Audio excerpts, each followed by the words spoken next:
All right, 7:01, we'll call the meeting to order.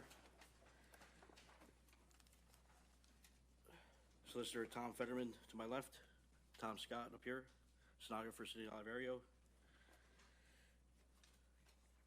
Colleen Dunn. Here. Andy Rera. Here. Ed Murphy. Here. Mark DeMarcus here. Stand for pledge allegiance.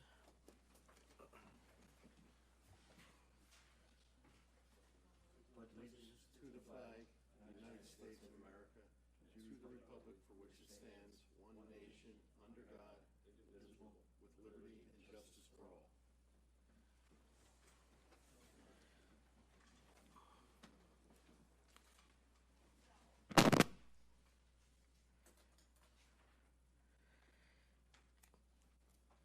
Just to move things along a little quicker here, Mark Bayos, are you here? Bickless, okay. We're going to move him up, and then article number 5, we're going to move them up also. So Mark, 611 Main Avenue, Croydon, PA, tax parcel 5-008-215-005. You want to come up and present your case? You need the mailings. Give me the-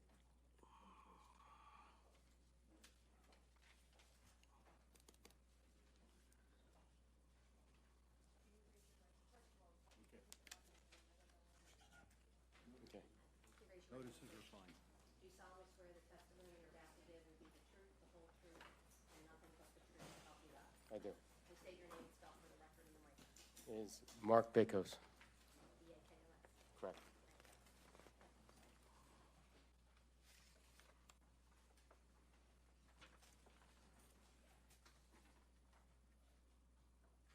Are you ready? I'm sorry. Yes. Okay. Yes, go ahead. I'm requesting a variance for my shed on my property. I'm over on the impervious space.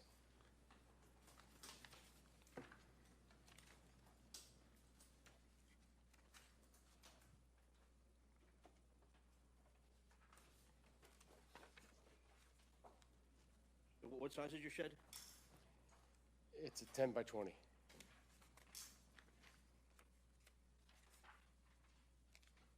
It was pre-manufactured. I had it delivered. Yeah. It wasn't built there. I had it delivered.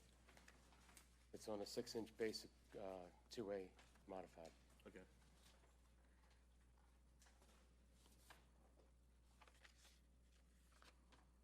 Any questions from the board?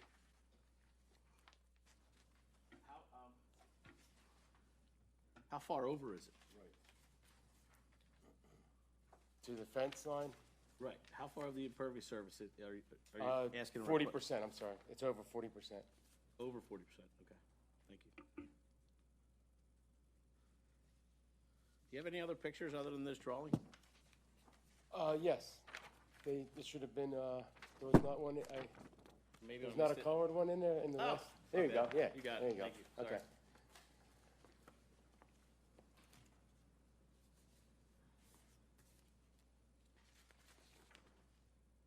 How far off the back of the fence is it? Little less than 3 feet off the back.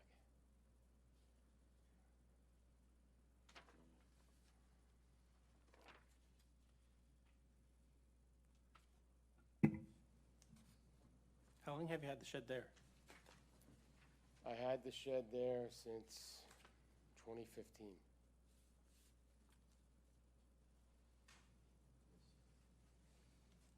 So what brought you in?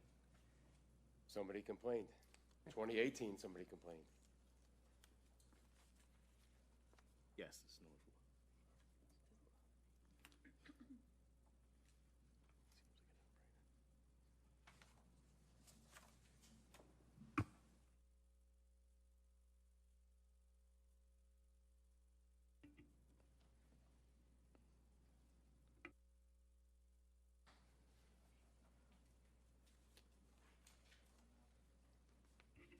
How do you need the shed?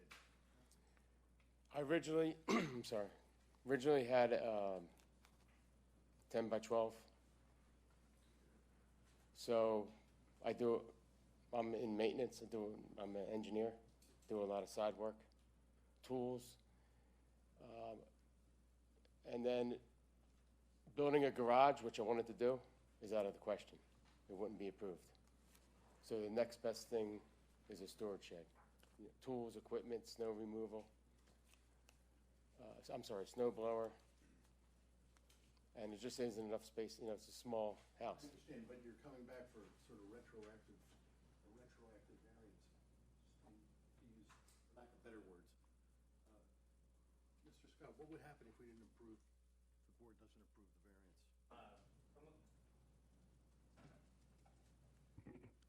I'm not 100% sure. Mr. Fetterman, my colleague, handled this one. I did not.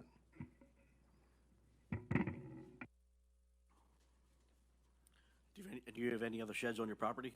No,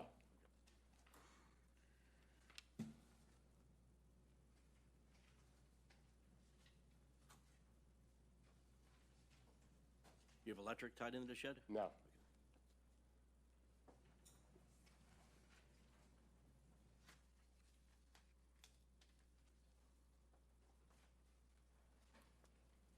Any other questions from the board?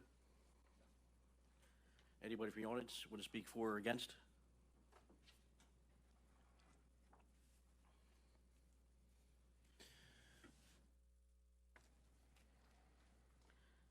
Somebody want to make a motion? I'll make a motion to pass. I'll second it.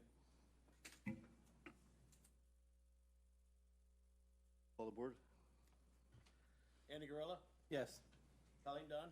Yes. Mark DeMarcus? Yes. Ed Murphy, yes. Get to keep your shed. You're good. Okay, thank you. Appreciate it.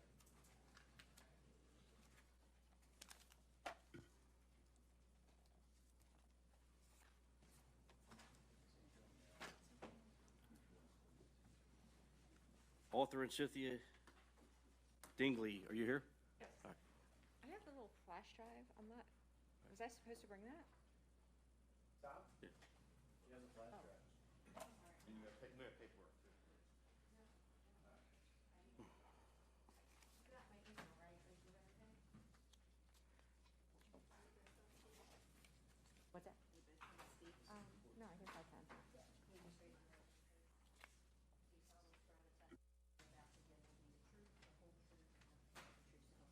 Yes. Yes. All right, so then just talk. Yeah, and sometimes it's a little longer with the mask. Okay. When you speak into it. I can take them. Thank you. All right, so we're just requesting a variance to build an open porch. You want to bring up your zoning notices? And your proof of posting, thank you. I have this, I have your proof of posting. Okay, we're good. Okay, so we're looking to build just an open porch, mostly just like an overhang with a patio where we can sit in front of our house. We have a Jubilee, and it'll go from, I guess that's where the driveway ends, over to a little past the front door. And we're a little short on the, meeting it, the distance that it needs to be from the street. Setback, right? Yes.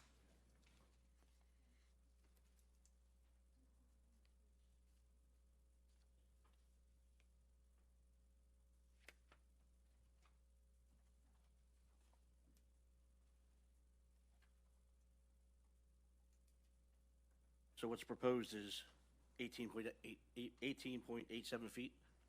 Yes. Okay.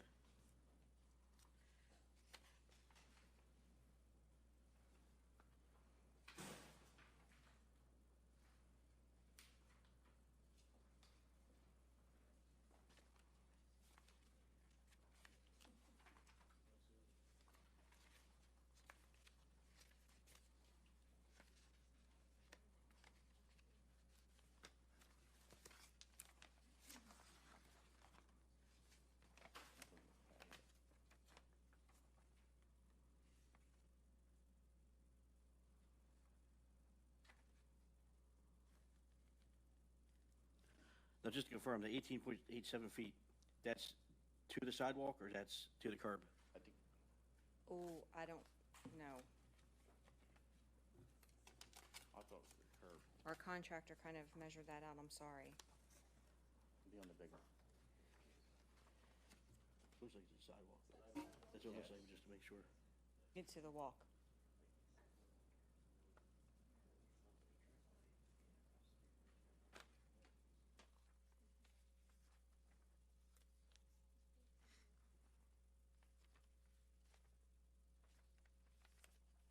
Any questions from the board?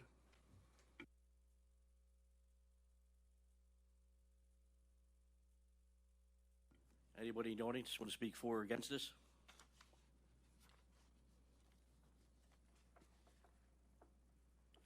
Somebody want to make a motion? I'll make a motion to approve. I'll second. Call the board? Colleen Dunn, Yes. Andy Guerrilla, yes. Mark DeMarcus, Yes. Ed Murphy, yes. Thank you. Thank you very much. Good luck. Good luck. Thank you.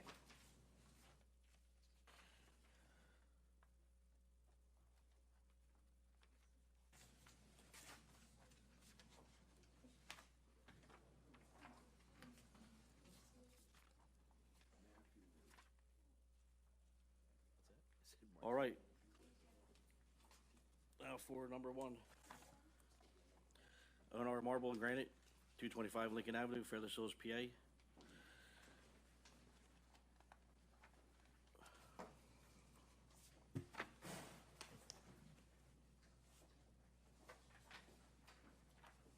Thanks a lot. There you go. Okay.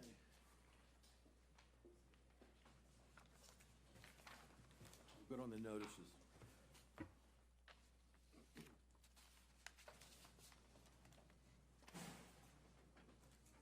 Tom, do you have the,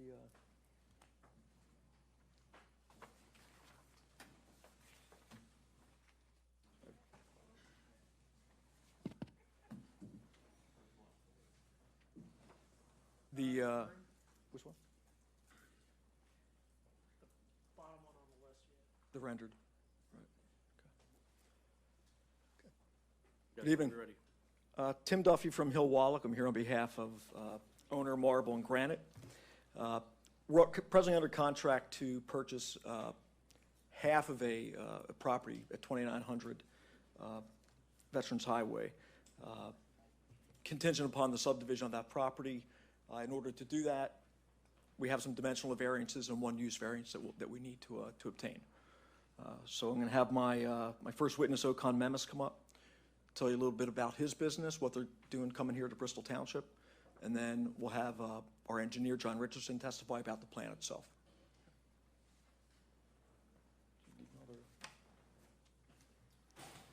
Be sworn, yeah. Raise your right hand, please. Do you solemnly swear the testimony you're about to give will be the truth, the whole truth, and nothing but the truth to help you God? Do you want him to have a second?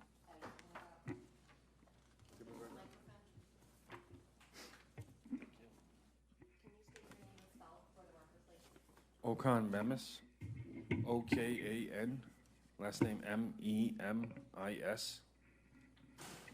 Thank you. And Okan, what's your relationship to owner Marble and Granite, the applicant? Owner Marble is a family-owned business, and I'm the general manager right now. And your other family members own it? with you? Yes. And where are you, I'm sorry, what's the business of owner Marble?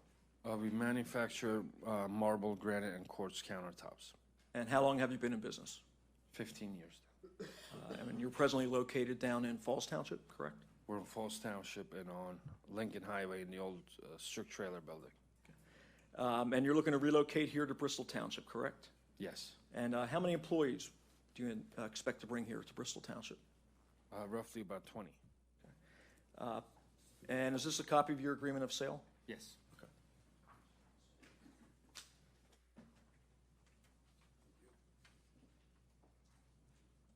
And just to summarize that, am I correct that the property at issue is about 3.75 acres? You're under contract to purchase roughly a 1.75 acre portion of that, with the remaining 2 acres will be owned by the seller, correct? That's correct. Okay. And if you take a look at the plan up there, is that roughly the property? Correct. Lot 1 is the property that we're looking to purchase. Okay. And Veterans Highway is running there along to the left, correct? Yes. Going up and down? Yes. And portion to the top, is that the property you're going to buy? Yes. Okay. What currently is the building on the top lot number 1, being used for? Lot number 1, the back of the property is a mechanic shop. The front of the property is a business that used to print magazines. And how about the building on lot number 2, the bottom portion? Lot number 2, the front portion of that building is used by a glass manufacturing company, and the back is a printing company. Am I correct, the building on lot number 1 that you would buy is about 77,000 square feet?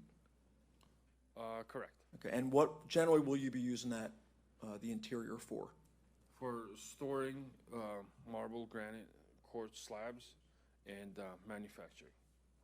You'll have a little small office for people who are working there, answering the phones, things like that? Correct. Okay.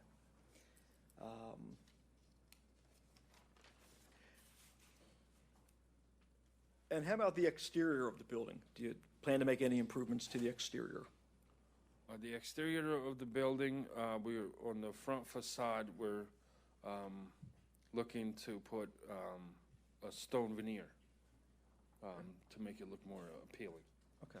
You're going to be putting in street trees, correct? Yes. Am I correct that you're not expanding the footprint of any of the buildings, correct? That's correct. All the buildings are staying exactly as is? You're just putting in an imaginary line to subdivide it, correct? Correct. Okay. And you have sufficient parking for your uses, correct? Yes, more than enough. Okay. All right. Those are all the questions I have for Mr. Menace. I don't know if anyone on the board has any questions for him. No? Okay. Does that have its own driveway? It does. It does, towards the upper of the, there's a upper left section of the property has its own driveway. Right here? Right here and up top, that one, correct. And will this driveway be primarily for the building on lot number 2? The middle driveway will be, it could be used for both lots. Okay.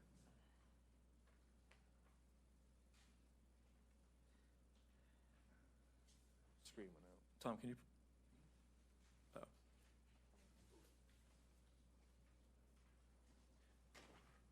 Thank you. And right up here is an existing driveway, correct? Yes, And that will be used primarily for your business? that's correct. You're not going to be modifying any of the driveways, everything just stays as is, right? That's correct. Okay.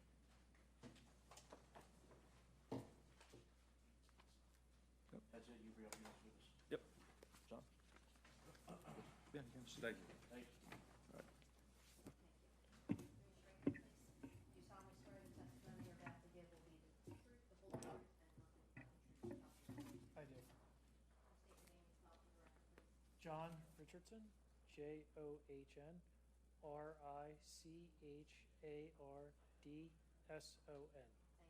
Thank you. John, by whom are you employed? Dumac Engineering. You have a professional license? I do professional engineering in Pennsylvania. And generally, what is your experience in the field of subdivision and zoning? I have been working in this field for 20 years on projects of this nature, both smaller and larger. Okay, great. Thank you. The plan we have up there, is that a plan that you prepared for this subdivision? It is. Using your pointer, can you just show the board the proposed line of subdivision? It's approximately down the center of the property. It goes along, there's an existing shed or garage back here that's got a little bit of a jog in it, but generally speaking, it's approximately halfway down through the property. And am I correct that the top portion, even though this is presently one parcel, there's a zoning district line that runs down the middle of it? You are correct. The zoning district line runs just off to the side of where we're going to be putting the property line. Okay. And the top lot number 1, which owner Marble will use, is zoned M1, correct? And the bottom is commercial. A single property with 2 zoning districts of that size, would you say that's a unique physical characteristic of the property? It's unusual, yes. Great. And Am I correct, there will be no physical changes to the existing conditions other than cleanup and some aesthetic? We'll clean up aesthetics and, as per discussion with the township, there was a desire for some stormwater management. Even though we're not creating additional impervious, we are looking to put in a stone dry well in the area back here is currently stone. It's used for outdoor storage. Our plan is to take up the stone, put in a stone dry well, and replace the stone. No increase in impervious surface. And could you explain to the board what the variances are that we need? Absolutely. So the zoning ordinance requires the impervious surface ratio be based not on the lot area in terms of the lot lines, but you have to subtract out from that the natural resource protection areas. This lot, the only existing natural resource is floodplain soils, and they occur in the rear of the property. It's a irregular shape, but it's along the rear of the property line. So the first variance is a request to not have to base the impervious surface ratio on the net lot area, but on the lot area itself. The second variance from section 205-36A is to allow the continuance of the F1 use on lot 2. As previously testified, the buildings are currently being utilized, and we wish for continuance of that use. The third variance is from 205-37D to permit lot 1 to have an impervious surface ratio of 92.41%, where 70% is otherwise required. Once again, we're not increasing the impervious surface ratio. We are just subdividing a lot, but as a factor of the existing impervious on the surface on the lot, after a subdivision, that's what the ratio comes out to. And in fact, is our proposed development going to decrease the impact of, with the stormwater management facilities? It would. After better. the stormwater management facilities are installed, it would actually have a net decrease in stormwater runoff. The fourth variance is section 205-57D, a variance to allow 2 to have a lot. 205 dash, it says 30. I think that's incorrect. I'm sorry, the previous variance is from section 37D and 57D. See, the third and fourth variances are both 37D and 57D. It's the same thing, but on lot 2, it's to permit an impervious surface ratio of 78.66%, where 65 is otherwise allowed. And the citation for the two variances or districts is because of the split district. But once again, we're not increasing the impervious surface on either lot. Lot 1 is allowed 70%, lot 2 is allowed 65. The fifth variance is 205-130C, and it's to permit all building setback lines to be measured from the lot lines instead of the natural resources. Once again, the floodplain soils. The zoning ordinance requires the setbacks to be measured from the floodplain soils, not from the property line. We're requesting this variance due to the fact that the existing buildings would be non-compliant with the setbacks if they're measured from the floodplain soils. And finally, the final variance is from section 205-107B and 205-108B, and this is to allow the disturbance of floodplain soils. Once again, the location of the dry well back here in an area that's already been stoned is technically within the floodplain soils, so technically the disturbance would violate the zoning ordinance. We've had discussion with township representatives, mainly the township engineer. She felt that it probably doesn't apply. It's already been disturbed. It's already stone. We're digging up existing stone to put in more stone. She said it probably wouldn't apply, but we're asking for the variance just in case, so we make sure our bases are covered. Additionally, she identified no adverse impact. she didn't think it would be an adverse impact. In fact, she thought it would be beneficial to provide the dry well. Additionally, I've been told by several township representatives that section of the zoning ordinance may be removed. The floodplain soils, it seems like it no longer really applies, and it should have been eliminated previously. I've been told by several representatives that is the case. bottom line, the variances that we need, the dimensional variances, they're all as a result of existing features out on the site, correct? That is correct. We're not changing anything, not moving anything, just putting in an imaginary line of subdivision, correct? Correct. Okay. And based on your experience, will any of these variances adversely affect neighboring properties or impair public health? No, in fact, creation of dry well will help the neighboring properties. Will this alter the essential character of the neighborhood? No, it wouldn't have any effect. In fact, would it help make the improvements since the street trees will be put in? With the aesthetics upgrade to the building and the dry well? Correct. Okay.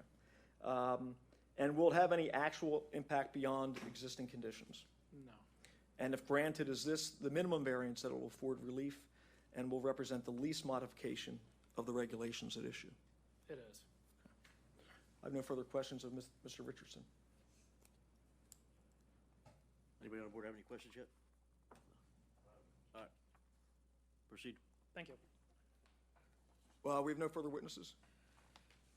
All right, now, is there going to be a showroom in that building also? Everything's going to be done right there? There will be a small area. Correct. Small showroom area, no retail sales. Okay. People just come in, can see things. There'll be a little office. As far as deliveries, like how much traffic you guys expecting? Daily, weekly, or talk to just?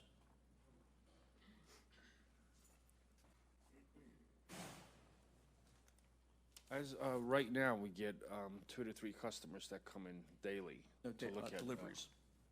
Deliveries? Yes, Deliveries, deliveries. yes. Deliveries, we usually get them like once a month. Will be like 2 or 3 flatbed trucks, semis. Yeah, thanks. And all the stones will be kept inside? Correct. And there's an existing loading dock area on the site, correct? Yes. On the side of the building, looking at the other building. Anyone else on the board have any questions? Mr. Scott, do you have any input? Anybody in the audience want to speak for or against this proposal?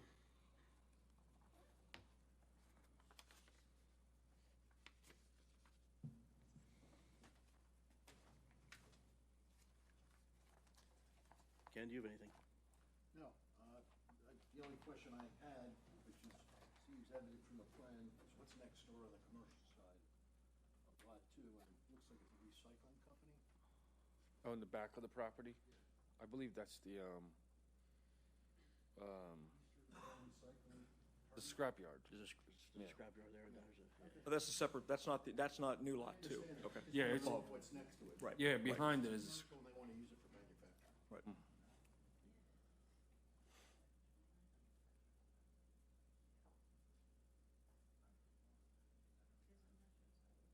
I'll make a motion to pass it.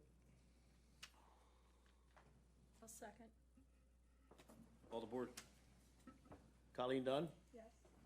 Mark DeMarcus? Yes. Andy Gorilla? Yes. Ed Murphy, yes. Thank you very much. thank you, gentlemen. Have a good Thank night. you.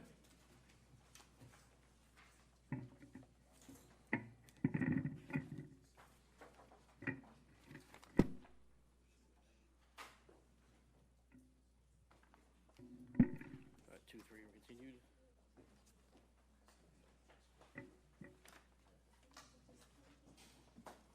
Two and 3 are continued, correct? Yep. All right. Do we have to vote on that? Oh, shit. Can you vote? You say call board. Yeah, make a motion for continuance.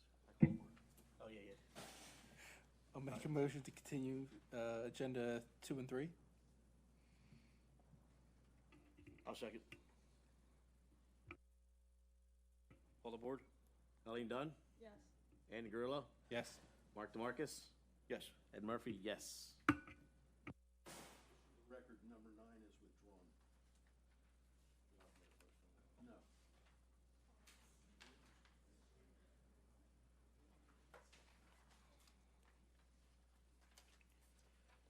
All right, number 6, Robert Jennings.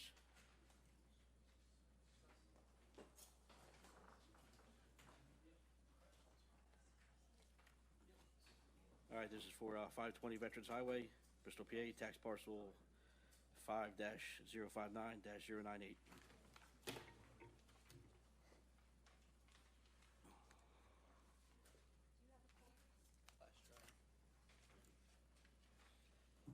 Good evening. I'm Dan Greaser from Kilkenny Law, representing the applicants tonight. If you have your, I don't have it with me, I'm sorry. Dan Greaser, Greser. you have your zoning notices and. I do. I have exhibits for you, and I have our zoning notices. Your exhibits.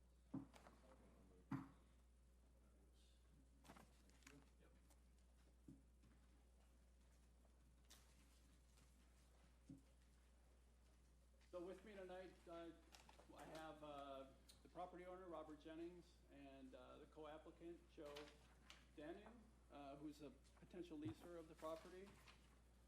We're here tonight to talk about 520 Veterans Highway. Yeah, I'm sorry. And I'm going to present both of their testimony tonight. 520 Veterans Highway is a property that has been in rough shape for a long time prior to Mr. Jennings purchasing the property in 2018. He's done significant repairs and upkeep renovations to the property. And we're here tonight to ask for a use variance to allow used car sales on that property. So at this time, I'd like to present the testimony of Mr. Robert Jennings, who's the property owner. Raise your right hand, please. Do you solemnly swear the testimony you're about to give will be the truth, the whole truth, and nothing but the truth to help you God? Yes. Another mic. Here, speak in the mics, please. Mr. Jennings, when did you purchase 520 Veterans Highway? December of 2018. And what was the purpose of you purchasing that property? Me and my son were going to start a tire business, but Sorry, I can't hear you very well. me and my son were supposed to start a tire business, and he just hasn't grown up quick enough, and it's become a little bit of a financial burden to carry it much longer. What was the state of the property when you purchased it? I mean, it was a rough mess. It was like a junkyard, basically. What was the prior use of the property? Repair center. And if I could orient the board's attention to the photograph on the screen, this is part of your packet of photos. This is the building now after Mr. Jennings has renovated the property. If you flip to the next slide, please. Mr. Jennings, is this an accurate depiction of what the property looked like when you purchased it? That's about a year after I started cleaning up. Okay, and if you could flip to the third slide, please. Would this be an accurate depiction of the street view of the property? Correct. And what time frame does this photo represent? Probably a good year afterwards. Okay, and if you could flip to the next photograph. And what does this photograph depict, Mr. Jennings? Recently. And what have you done to the property, and what's the total amount of repairs you've done in financial-wise? We had to put a roof on it, fix all the heating, fix the electrical issues, windows, doors, asphalt overlay, get rid of all the garbage. It was just, I don't know how many dumpsters, just numerous dumpsters to clean up. It was a bit of an eyesore before you purchased it? Yes. All right, and is it accurate that the property is 110 feet by 175 feet? Yes. 19,210 square feet? Yes. All right, thank you. And how do you know Mr. Danu, standing next to us up here? He was looking to put a car lot in Bristol, and he approached me. Okay. Thank you. Board, do you want to wait and ask questions of both my witnesses at the end, or would you like to ask Mr. Jennings any questions now? We can wait. Okay, great. Mr. Danu, if you'll be sworn in by the court reporter. Can you raise your right hand, please? Do you solemnly swear the testimony you're about to give will be the truth, the whole truth, and nothing but the truth to help you God? Yes. Can you state your name and spell it for the record, please? Kulagango Joan Danu. Kulungongo Joendanu. Mr. Danu, you go by Joe, is that right? That's correct. Thanks, Joe. And what do you do for an occupation? I'm a salesperson. And where Auto do you- sales. And, Auto sales. and where do you currently work at, Mr. Deneau? Direct auto sales. Now, we're here tonight to ask for a use variance of this property. What do you anticipate using the property for in the future, if you were so granted this variance tonight? Used auto sales. And how many cars do you anticipate displaying on the property? A total of about 24.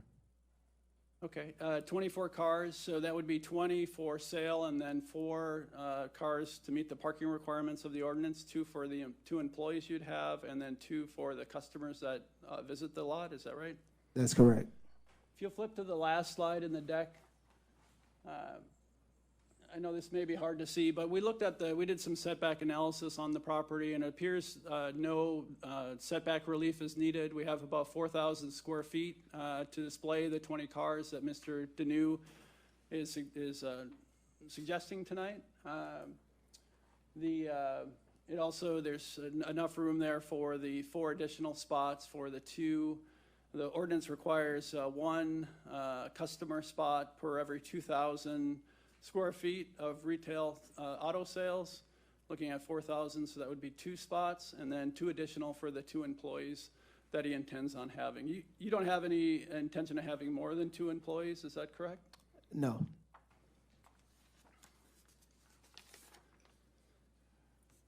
Now, earlier we talked about the requirements under the ordinance for new automobile sales in that commercial district. Is that right, Mr. Deneau? We did.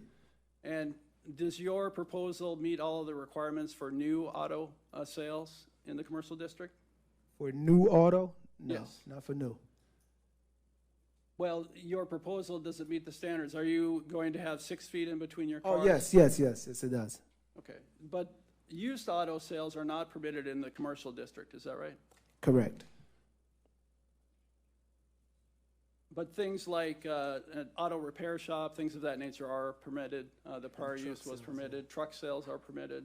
Yes. So what you're proposing here isn't that much different from new sales or truck sales, is that right?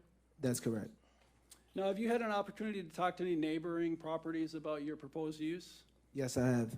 And what kind of responses have you gotten back? I've gotten positive responses. I've had multiple people sign with their approval and their support, and also the neighboring businesses.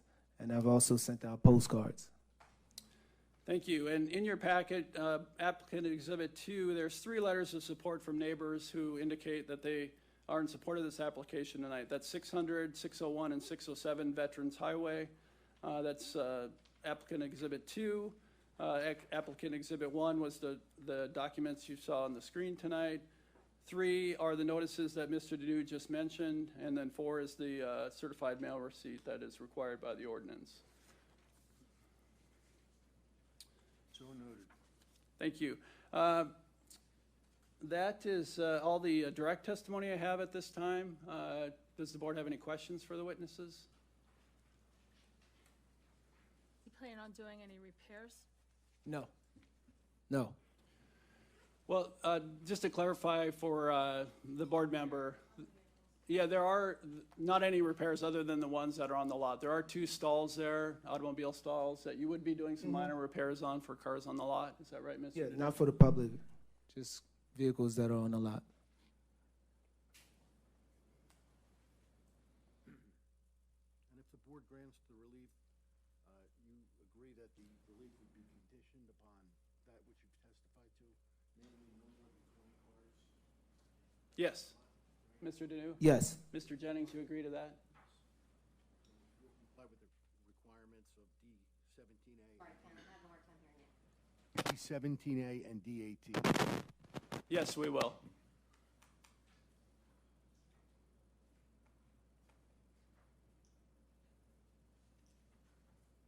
I guess my question is, how do you plan on unloading cars? Like, where are you gonna park the trucks to unload the cars? Because it's right on a major highway, right on 413. It's a very busy road. Right. So right now, what we do is every now and then there's no trailers. A lot of the times the cars are brought back by Uber, meaning we have 2 or 3 people that get in an Uber and come back and bring the cars back from places like Manheim and so forth. Every now and then you might have if a car isn't running, then you'll have a tow truck that hauls maybe a car or 2, but there'll never be a trailer out there with 10, 15 cars ever. Will there be an access for if it's a tow truck or whatever, bringing the cars in? Yes, there'll be. I don't have a layout, like a plan of how everything's gonna be set up. I have nothing like that. Yeah, there's 2 I driveways in and know what the out. property looks like.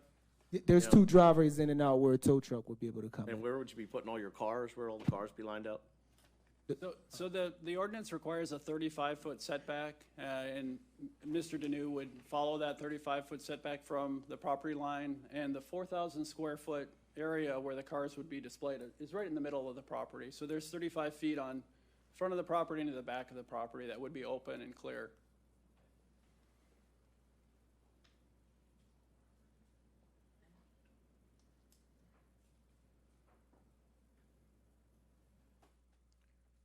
What would the hours of operation be? 10 to 7. 10 to 7? That's including repairs on your own vehicles, is everything? Yeah, that's everything. Okay.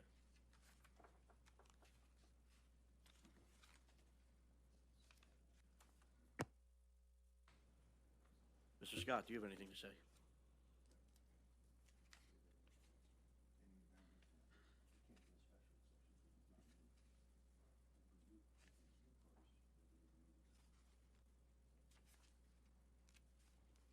I'm not sure if this is a question or just a concern.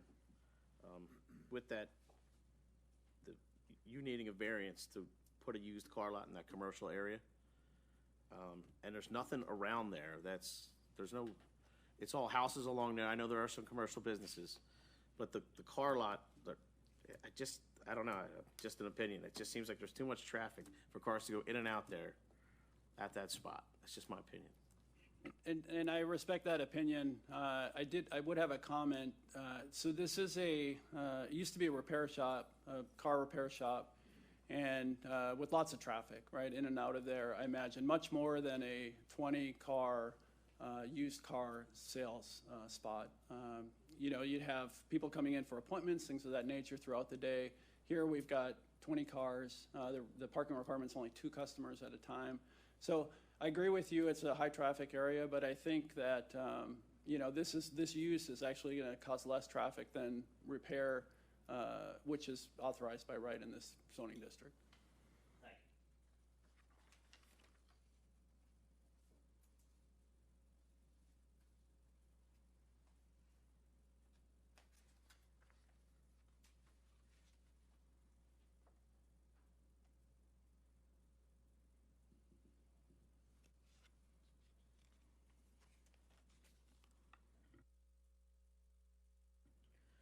And this lot, it's not set up by appointment only. Anybody driving by can stop in at any time. Right now, where I'm at, we do appointment only. But with this here, I haven't made a decision yet, but it's possible. It also depends on COVID. We changed to that, and we've stuck with it ever since because a lot of, you found new ways to do things during this COVID. So that's potential. But for me to give you an answer right now, I can't. Now, as far as the parking for the 22 cars you have, the 20 cars you'll be selling. Correct. Plus the 2 employees. Correct. How And much parking? 2 customers. Just 2 customers and that's it? Correct. But I mean, what's the guarantee other people aren't gonna pull up and pull on the street? Well, for me to guarantee you that, I can't guarantee you that. But I can tell you what we're going to do is comply with the regulations, and we will set forth 2 parking spots for customers and 2 for the employees. If I sit here and I tell you that no one's going to pull up, I will be lying.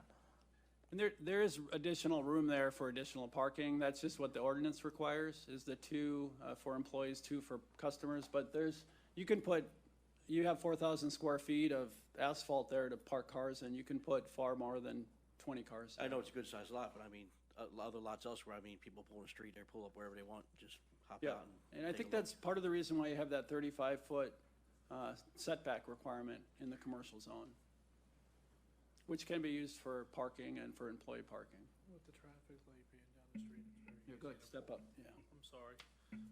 There's a traffic light couple 100 feet down the street. So the traffic stops constantly for people coming in and out of the property. I see tractor trailers being unloaded in that street all the time for the neighboring businesses. He doesn't plan on doing that stuff.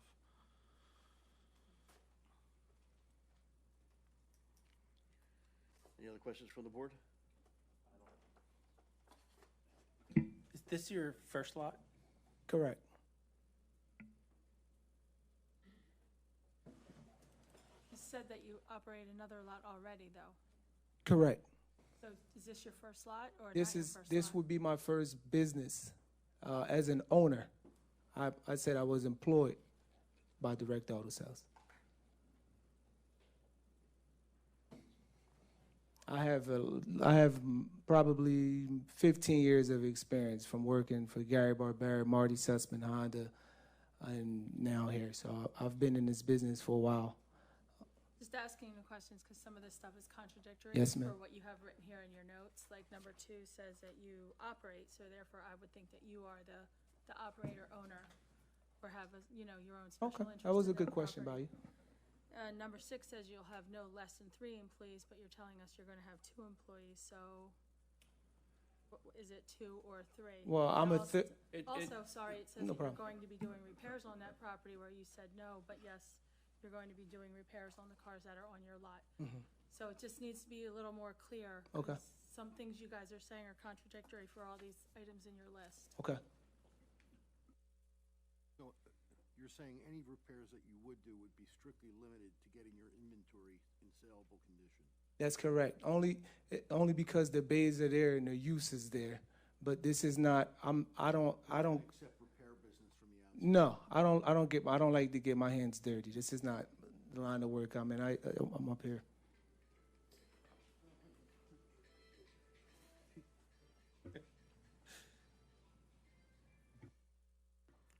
Anybody in the audience want to speak for or against? I think it's a good idea considering what I'm looking at, what it looks like now. I'm sorry, you have to come up. You have to come up and address the board. State your name and address and then. My name's. I'm gonna swear you. Raise your right hand, please. You solemnly swear the testimony you're about to give will be the truth, the whole truth, and nothing but the truth, so help you God. Can you state your name and spell for the record? Jeanette, Jeanette, Jones, Can you also state your address, please? 4101 Fayette Drive. You're welcome. I'm not an expert or anything, but I'm looking at what the lot has looked like in the past, and it's pretty beat up. And what he's proposing to do, I think, would be an improvement compared to what it's been. It's just my opinion. Thank you.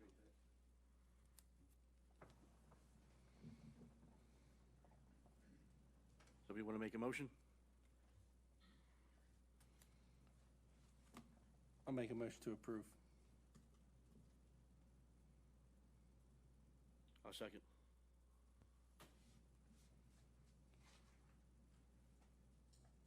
Colleen Dunn? No, Call the board. Oh. Colleen Dunn? no. Andy Gorilla? Yes. Mark DeMarcus? Yes. Ed Murphy? No. Thank you. Thank you.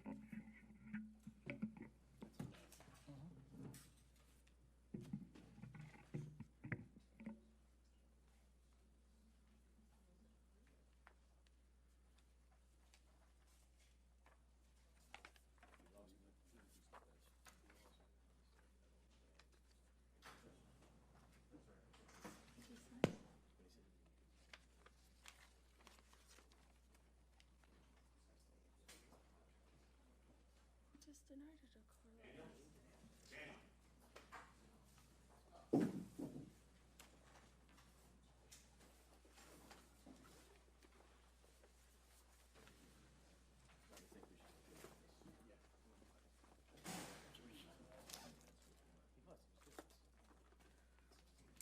All right, BCCI Levittown.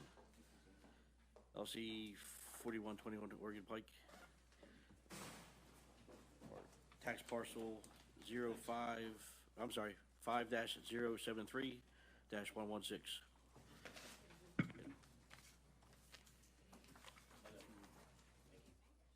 Hi. Thank you. Notices are fine.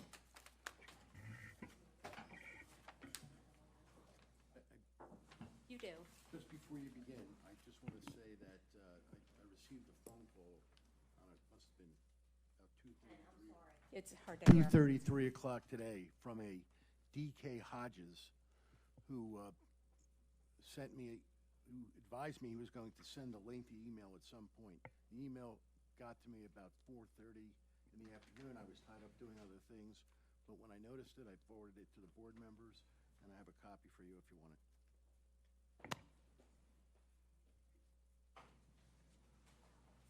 Yes, yes it is. This DK Hodges files the land records request. That's how I know that. Here, do you want to take a look at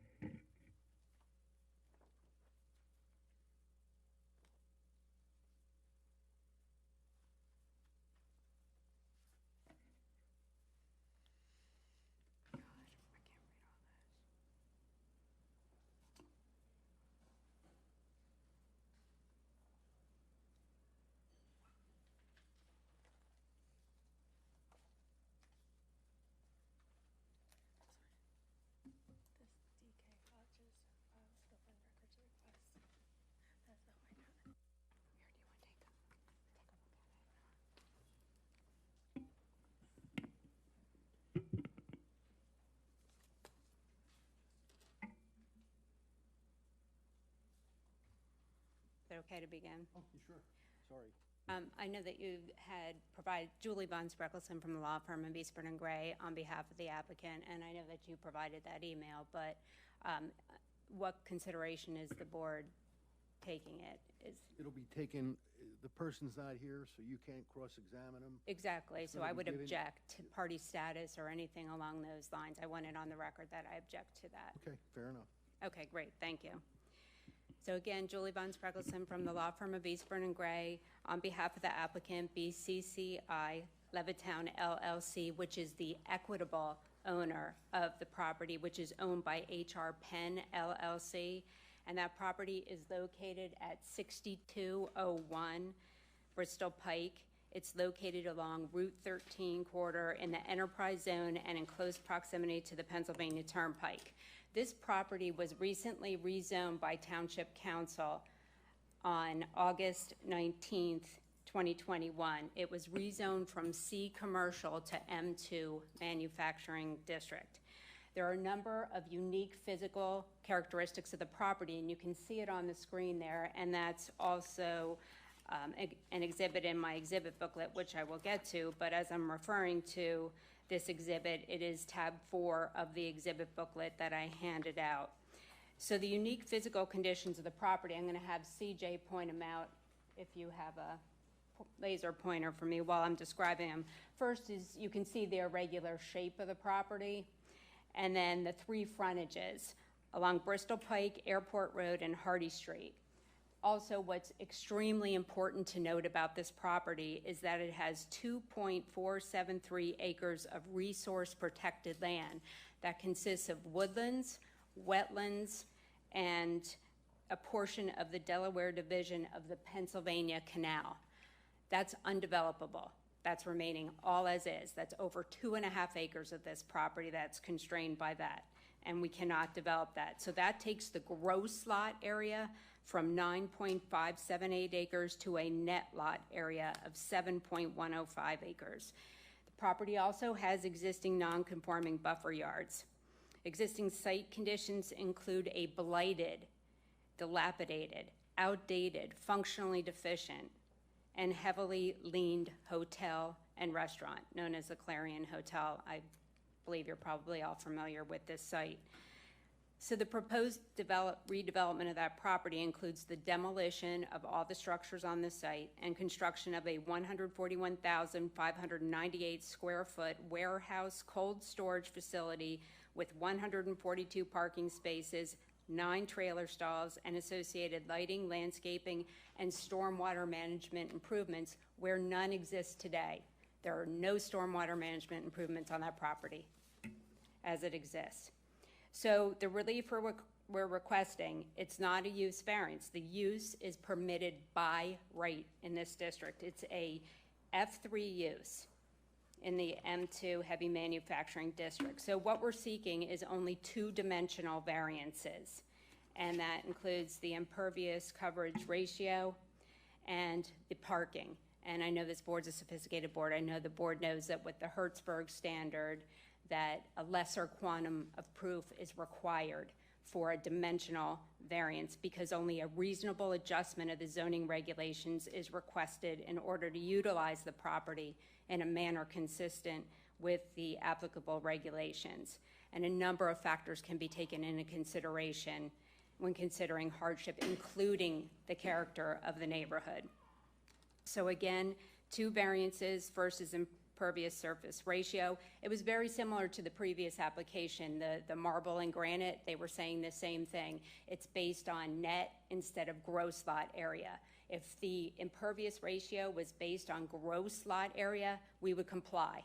We would comply with it. In fact, we'd be way under it. But the problem is that we have over 2.5 acres of land we cannot develop. So that's the issue with the impervious surface ratio.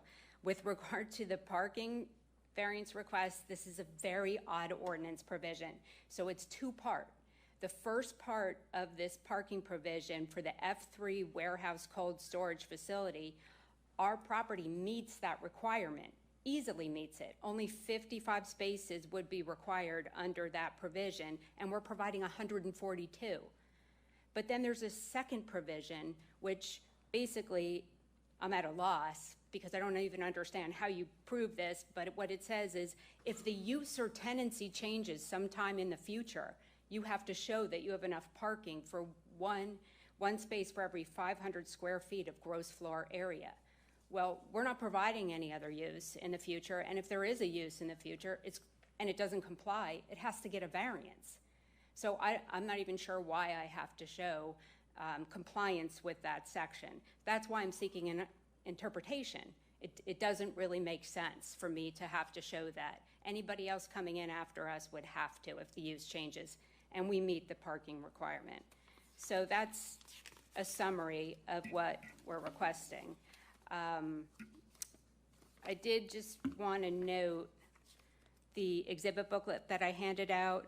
Real briefly, I have tab 1 is the deed to the property. Again, I said my client, BCCI, the applicant, is the equitable owner. So what we included in tab 2 was the agreement of sale between HR Penn LLC and the purchaser, and then there's an assignment and novation assigning it to the applicant, BCCI Levittown LLC. So that gives standing to bring this application. Tab 3 is the CV of CJ Bach. He is professional engineer with Bowler Engineering.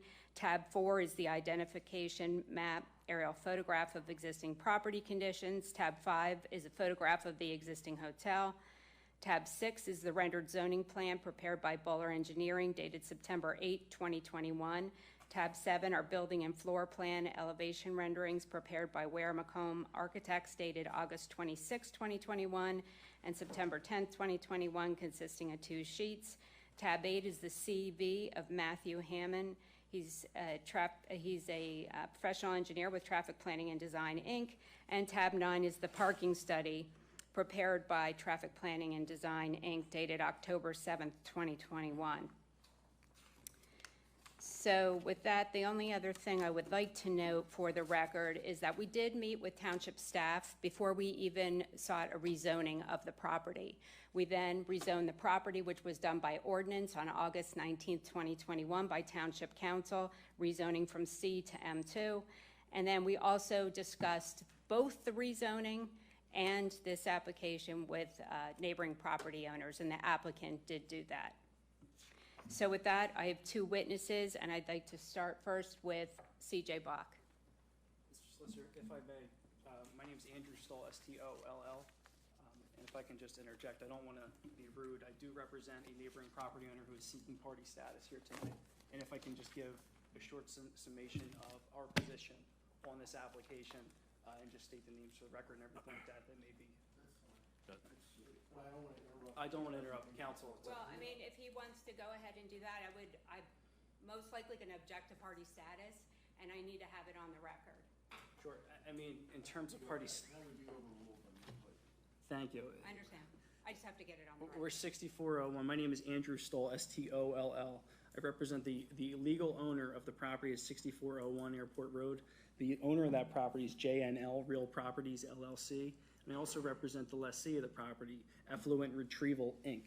I'd like to hand up, and we did receive a notice of the hearing, so on that basis and everything I just said, I'd like to have party status. And just so the record's clear, I will hand up just the deed to our property, if that's okay, Mr. Solicitor, the lease, which is redacted, the first and last page, as well as the notice that we received for the hearing. And I don't have, one other thing to note, I don't have an exhibit binder. I just would ask counsel if I can to have one so that I can be fully prepared when she presents her witnesses.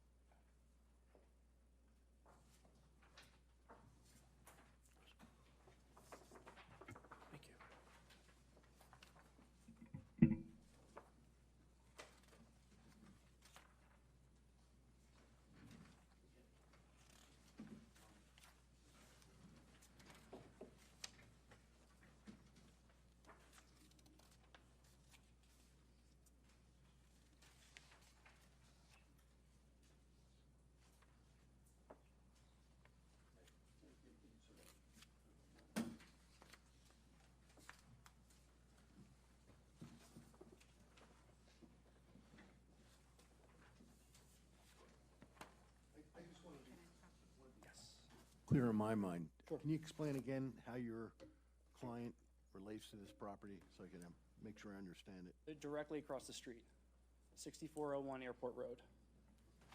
And this lease, you're just presenting it to show that he's leasing that property? That it's, yes, correct. So Has nothing to do with their transaction? sure, so Mr. Beagle, John Beagle, is here tonight, B-E-A-G-L-E. He can explain it at the right time, and if he can do it now, his relationship to the legal owner, the entity that owns the property, and to the lessee. Okay, but that's fine. I would ask for you to hold off. Sure. And let the applicant make their presentation. We've got your documents, we've got your gist. Sure. And I have not got... Really, what we do is allow the presentation, then ask for comments from the public, so I don't want to necessarily throw Attorney Spreckleson off. Totally agree, yes. And I My don't... game, it's actually fine because I object to party status, and he has to show that he's aggrieved. That's substantial, direct, and immediate. He has to show that he's aggrieved. And it's not just close proximity. He has to be aggrieved, and it's substantial, direct, and immediate interest in this property. That's what he has to prove in order to get party status. And I haven't heard anything. Well, most of the time, that is obtained by a party having to have been noticed, because if you weren't noticed, you wouldn't be directly affected by it, so. I understand, but there's case law that says that he has to be, it's the William Penn case, it's been case law forever in this Commonwealth. We'll put on his testimony, and you can make your objection. And if I could just ask, if someone directly across the street isn't aggrieved or affected, as counsel is suggesting, who has party status? Well, why is he aggrieved by this Well, application? yeah, the question is more one of factual. Sure. What's the facts behind his claim that he's aggrieved, other than he's in relatively close proximity to the Sure, property? so you're going to hear about how this application, which proposes a cold storage warehouse facility that goes over impervious surface, about 81%, is going to affect a lot of the neighboring properties, including my clients, with respect to noise, with respect to traffic, with respect to stormwater. I mean, you name it. I mean, Mr. Solicitor, I can go on and I can actually put up my client if you'd like to have him discuss. Well, I think you're going to have to, because you can't Correct. testify. Right, exactly. So with that, I'd just like to know. What's your preference? So, and that's fine, and we can have Mr. Beagle come up and I can question him because this application is not about the use of the property. Traffic is irrelevant, the use is irrelevant, it's permitted by right at this property. We're asking for 2 variances, and he hasn't stated that he's aggrieved by either variance. I agree with you, for what that's worth. I can tell you, Mr. Solicitor, this is, to be totally clear for the record, my client is not contesting the use. They're contesting what's proposed in this project, in this plan. That's what they're contesting. But they have to go through land development and. They understand that. All the things Right. that people have to do in land development, and there's opportunity to be heard there. Understood. And we, There's two issues. There's two issues, and traffic is not one of them, and neither is access or anything else. We have impervious coverage, and we have parking, and that's the only thing that's relevant here tonight.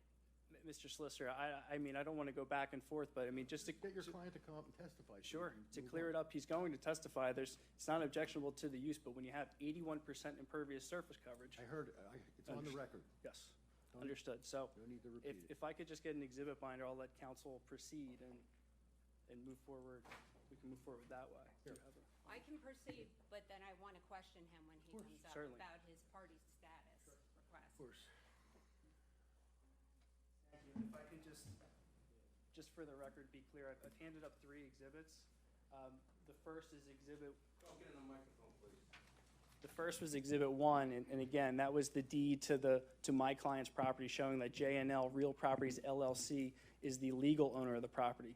The second document I handed up, marked as exhibit 2, was the lease showing that J&L Real Properties LLC leases the property to Effluent Retrieval Services LLC. Well, this is not the entire lease. It's not. It is the first page, first and last page, and it is redacted in terms of the rental amount. And See that, you're allowed to do that? yes, Fine. and if you'd like a complete lease, I can provide it. And the third is the notice that my client received, and that's marked as Exhibit 3. We got him. Thank you. We're good. Thank you.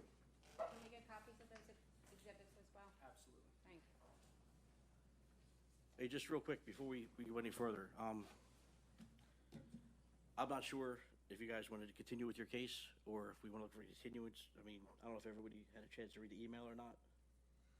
Yeah, and that's, I'll give you advice on that. I mean, the fellow who called me, for the record, so there's full disclosure, apparently has the flu.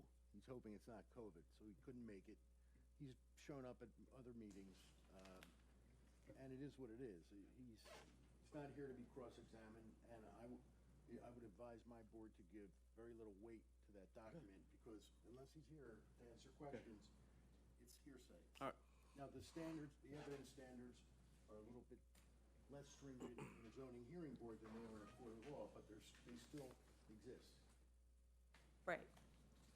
I agree with you, and I did object to party status. Okay, proceed. Okay. CJ?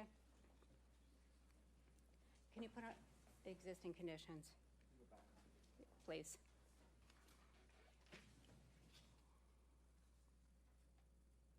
CJ's a licensed professional engineer, civil engineer. He works at Bowler Engineering. He's been licensed how many years? 16 years. Just get closer to the mic. 16 years I've been licensed. I'll accept him. I saw his. Right. He's I been briefly accepted looked at as an his expert CV. here in Bristol Township in the past. Okay. Thank you very much. His CV's tab 3 of the exhibit booklet. CJ, you were engaged by the, oh, I'm sorry. Do you solemnly swear the testimony you're about to give will be the truth, the whole truth, and nothing but the truth so help you God? I do. CJ, you were engaged by the applicant with regard to this application, correct? That is correct. And what was the scope of that engagement? To develop a cold storage facility on the 9.5 acres in Bristol Township. Did you also conduct a zoning analysis of the proposed use at the site? Yes, we did. And did you prepare existing conditions and zoning plans for the property? Yes, we did.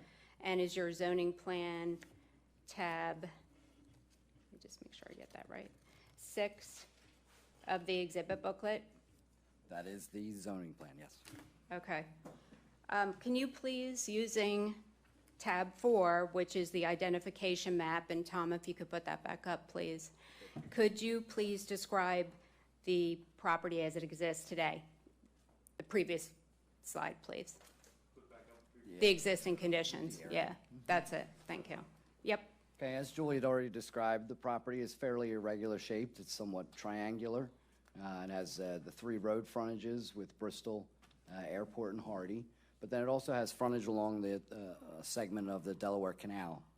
It's a blocked off segment of canal, but it's still a part of the canal. And as Julie had noted, the canal and the adjacent wetlands and woodland areas will have to be preserved as part of the development here. It ends up netting our property down about 2.5 acres. The property currently contains, as she said, a hotel with 119 rooms, predominantly a 2-story structure with about an acre footprint, 41,300 square feet. The property also, as I recall, had a litany of liens that I observed in the title commitment. And as noted by Julie, the building is in a blighted condition. The property right now does not have conforming buffers along Hardy and the commercial piece in the corner, to our corner in this, what we'd call southwest corner of the property. The site also has no stormwater management controls. Water, the sheet flows off either directly out into Bristol Pike or into the canal proper. And ingress and egress on the property right now as it exists? Currently, the site has access on all 3 of its frontages. There are 2 driveways existing on Bristol, a rather large continuous driveway on Airport, and it also has a driveway over here on Hardy, close to the southwest corner. And this property was rezoned to M2 heavy manufacturing, correct? Yes. And could you just briefly describe the neighboring zoning and uses? Sure. Predominantly, the area is all M2. I'm familiar with some of the properties even across the street that I was involved in, the Amazon and its off-street parking area that's currently under construction. I was also involved in getting those properties permitted, and I know that they both have percent imperviouses at or above 90. And you had to get a variance for We have impervious coverage of 90% for the properties across the street, including the Amazon? 6,300, we actually had to get a variance, and we got a variance to go to, I believe, 91.2%. Object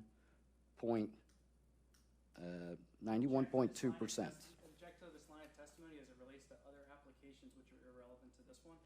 We're talking about the neighboring properties and the conditions in the neighborhood. Overruled. Continue.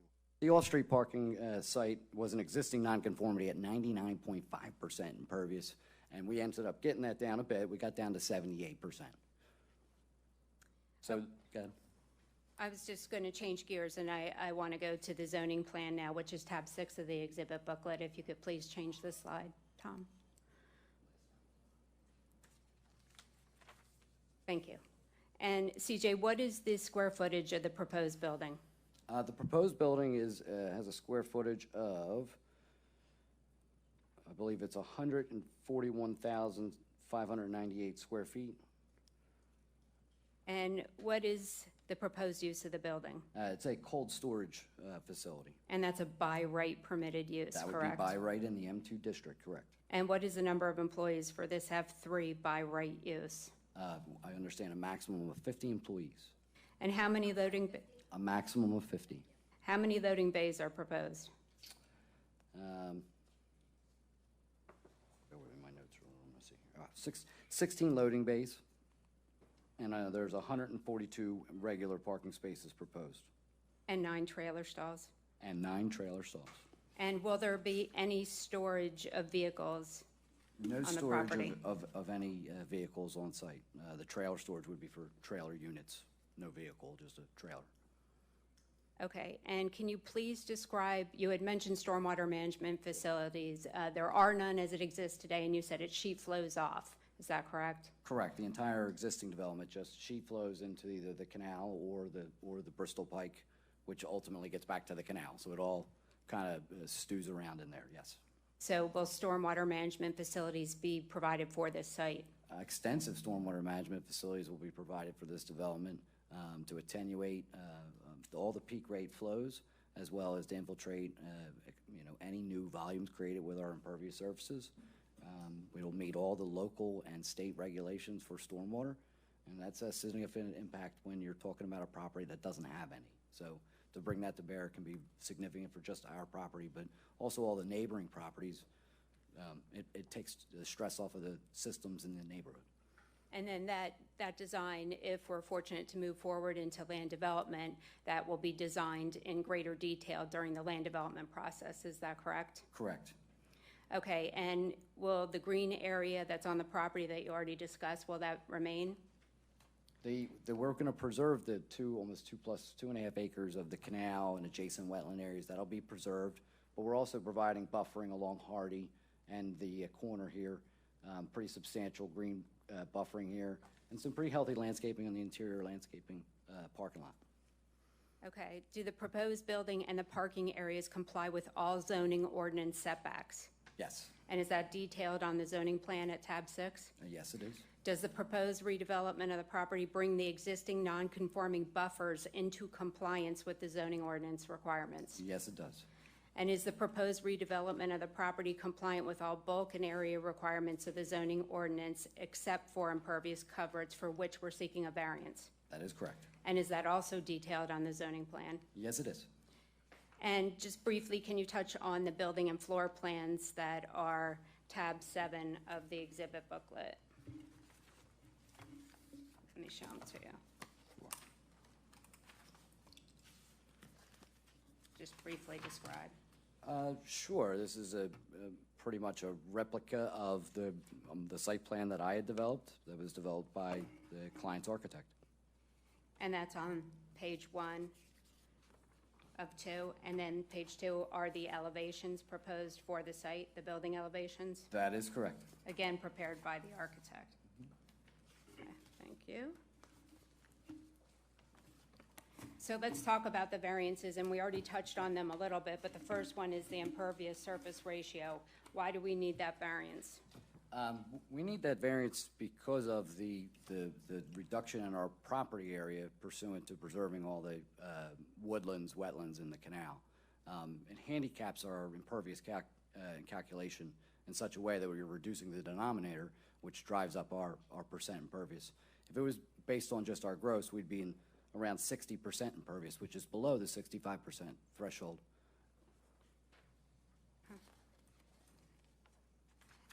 And again, you talked about this, but with regard to the impervious coverage, the stormwater management facilities, there are none today, so what is going to be provided will not only account for the existing impervious surface coverage, it will mitigate any impacts from additional. I would anticipate, while it's not been designed yet, but I'm going to anticipate large underground stormwater facilities similar to what we proposed right across the street to attenuate all the stormwater in a nice, kind of hole and hold on to it for a little bit, let some of it infiltrate into the ground, and then we can slowly release it in a controlled manner, which is what stormwater management controls are intended for.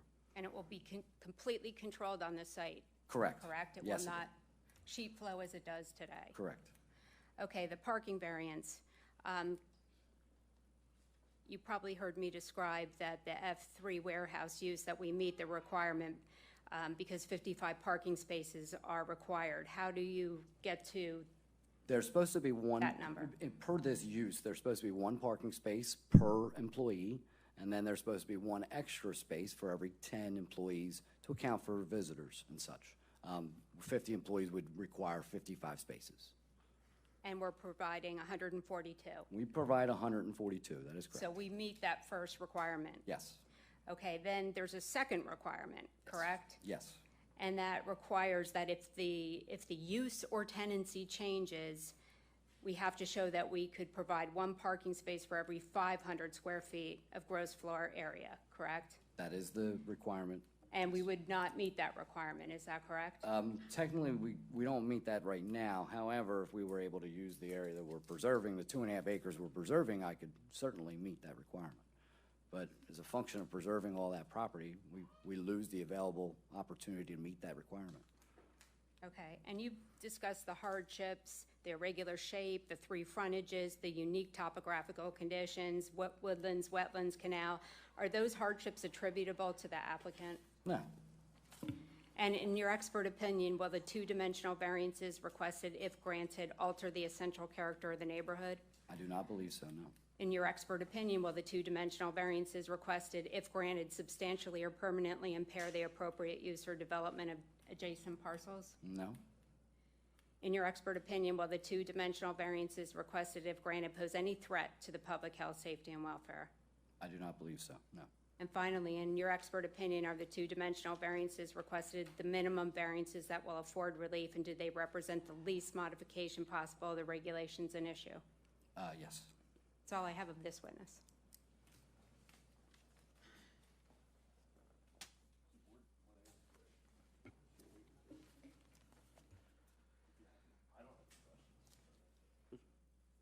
Proceed. Oh, sorry. Yeah, proceed. Go ahead. We do have cross-examination if you'd like it at this time, Mr. Solicitor. I'll allow it.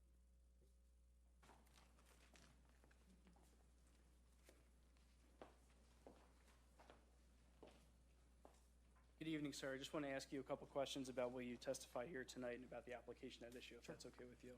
Like I said, my name is Andrew Stoll. I represent a neighboring property owner. And I understand that you're a licensed engineer, correct? Yes. And as part of that profession, you will go to you'll look at a piece of land, ordinance requirements, and try and design a particular use so that it fits within those requirements, correct?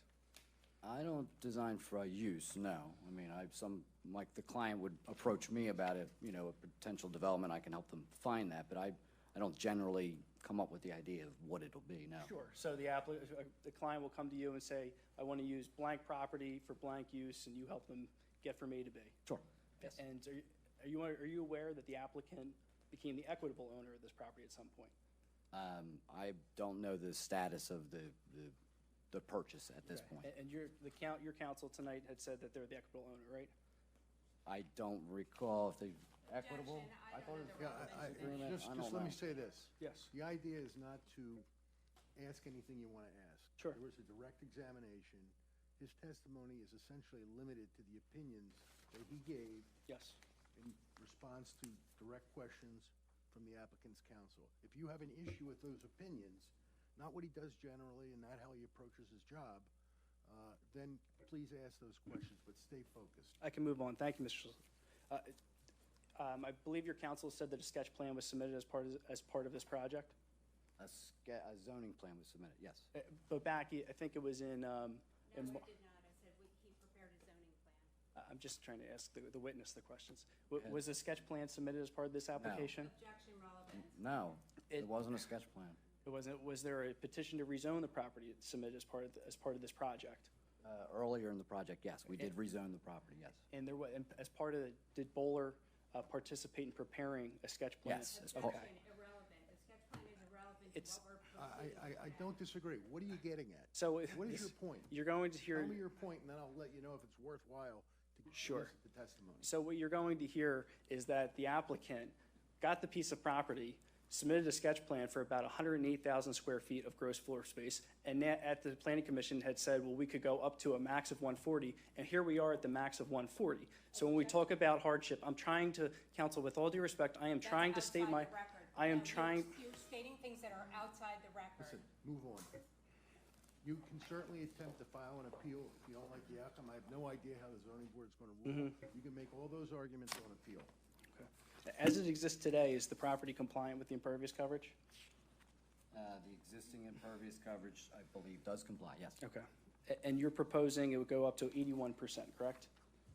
Based on the net site area, yes, 81%. And 65% is required, correct? That was the requirement, yes. And I believe you had testified that essentially the ordinance works in such a way for parking that the more gross floor space, the more parking there is, correct? No, that's a secondary provision of the ordinance. The requirement for our use is 1 per employee plus 1 per 10 employees. Understood. And let me ask, so part of this is going, the building is going to be 141 or 148,000 square feet, correct? No, it's 141,598, I believe, is the exact number on there. And you had talked about the hardship being attendant to the fact that there's natural resources on the property, correct? That is correct. And the property is about 9 acres, correct? Yeah, that is correct. So This is all, you're repeating all his testimony. Okay. So let's not repeat his testimony. And you would agree with me The that. board heard it. It's in the documents, in the exhibits. Focus on what you have, what issues you have with the opinions that he expressed. And you would agree with me, sir, that even netting out the two square acres, you could still build the applicant's proposed use on the remaining 7 acres, correct? No. As I understand, this use requires a building of this size with this many parking spaces. And where's that understanding from? That has been provided by the applicant. Who's the applicant? Which person? The applicant, the Benchmark Construction. So it's your opinion that on 7 acres of land, you cannot build this current use? On 7, not without relief from the impervious coverage like I've asked for. I am developing it on 7.5 acres because I'm preserving 2.5. And here I am asking for relief because I can't do it. But you would agree with me that you could actually build a smaller cold storage facility No. on that space of For land? this use, this is the minimum size facility as I understand that they want, a need for their use. So it's the applicant's use the applicant's projects that's driving what's here tonight, correct? Yes? Is the applicant the one who said I want 141 square feet? I- 141? The applicant said that's what is required for his proposed use. Okay.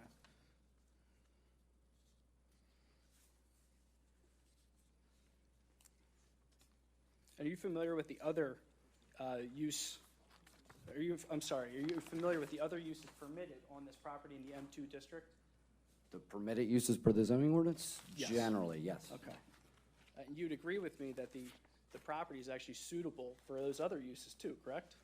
No, there are a litany of uses that I know are permitted but would not be appropriate. Well, how about this, automotive sales for used cars? You'd agree with me that you can develop that property? What's the relevance? We're not proposing that. Yeah, I agree.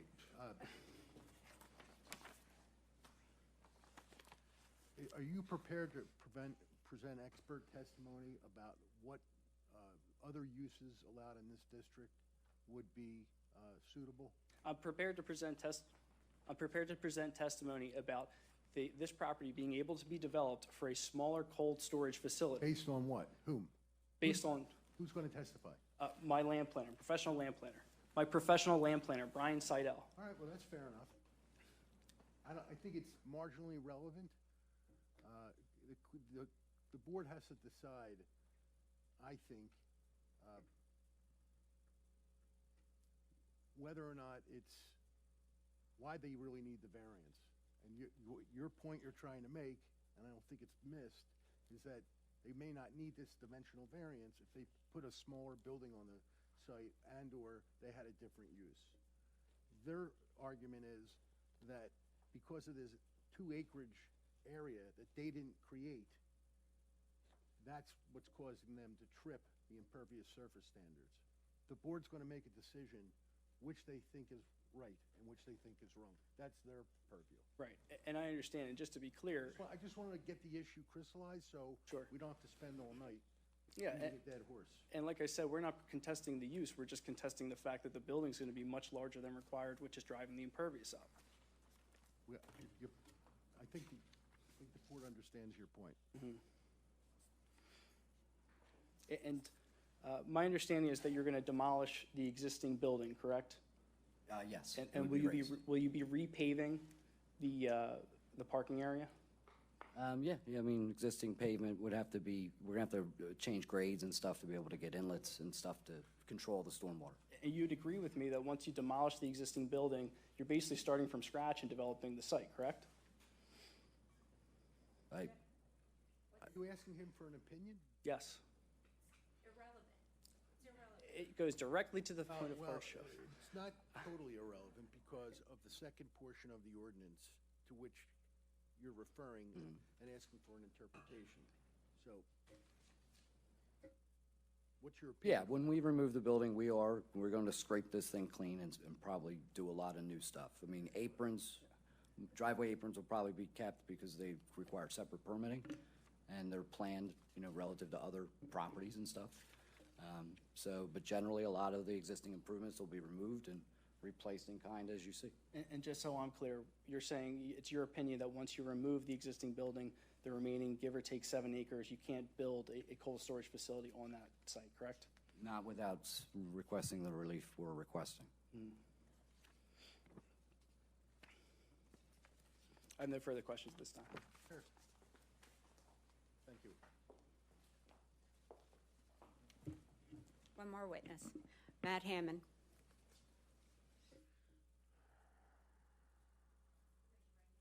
Yes. Do you solemnly swear the testimony you're about to give will be the truth, the whole truth, and nothing but the truth to help you God? I do. Thank you. Matt, what's your profession? I am a licensed professional. Hold that mic up. Sorry. guy behind me. I'm a licensed professional engineer specializing in traffic, transportation planning, and parking. And by whom are you employed and in what capacity? I'm the Executive Vice President of Traffic Planning and Design Incorporated. And what are your professional duties? I oversee the private side of the company, working on various commercial, retail, residential projects throughout the Commonwealth of Pennsylvania, New Jersey, Delaware, and Maryland. And have you prepared parking demand evaluations for industrial facilities? I have. And have you appeared and provided testimony before municipal boards for zoning and land development matters? I have in Bristol Township as well. So you're accepted as an expert in this township? Yes, ma'am. And is that in transportation, engineering, planning, design, and parking? I don't know if the parking aspect of it was previously included in my expert, being accepted as an expert, but yes, I have been accepted as an expert in Bristol Township. And